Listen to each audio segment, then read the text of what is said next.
If you're a nature-loving type of person, you may be vaguely aware that our oceans are a battleground. In Australia, there are various shark attack mitigation programs rolled out by state governments, and people are starting to get angry about it. So what's the big deal?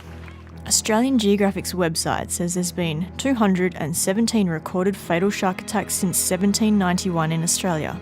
To date, that equals 0.97 of a person per year. About 52 people die per day from smoking-related illness, which is 19,000 per year.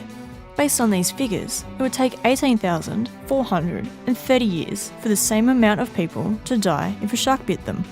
That's way longer than the amount of time we think that humans have actually been civilised for. How many people are killed worldwide by sharks? So what is it, like 5? It's like 5. I think it's 5 or 6. 2,000 people drown a year. Yeah. It's ridiculous. Car accidents claim the lives of around 1,200 people in Australia per year, but no one's mindlessly terrified about getting in a motor vehicle. What reason do we have to be so scared of sharks in Australia? It doesn't help that the media loves a good shark attack story.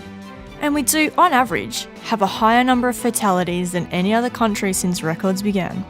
28% of shark bites have resulted in death in Australia, closely followed by Africa on 27%, compared with 3.5% in the USA.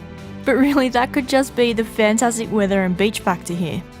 The government in Western Australia implemented a drumline policy in early 2014 as a reaction to several fatalities.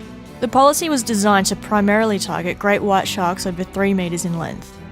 The problem with this is that females are considered mature at about 4.5 metres. Plus there's that whole thing about great whites being protected under federal legislation. Putting $20 million towards this huge shark cull, to save 2 people in Australia, or in WA, I don't know, it really doesn't seem worth it. It seems like a bit of a waste of taxpayers' money when it could be going to more important things to save a lot more people. Get diseases and things like that. Sure. Not sharks. On the other hand, some ocean users just feel safer knowing that larger sharks are being caught and destroyed. In Queensland and New South Wales, shark nets are used to protect swimmers instead of beta drum lines. The trouble with this is that turtles, dolphins and whales get stuck in the nets as well. Ocean lovers also say that sharks are just too important to lose. I'm here to save the sharks today in Western Australia from stopping the cull of our protected species and other sharks that we need to keep our oceans healthy. Sharks are one of the most important creatures in our ocean, and if they go, the oceans will go.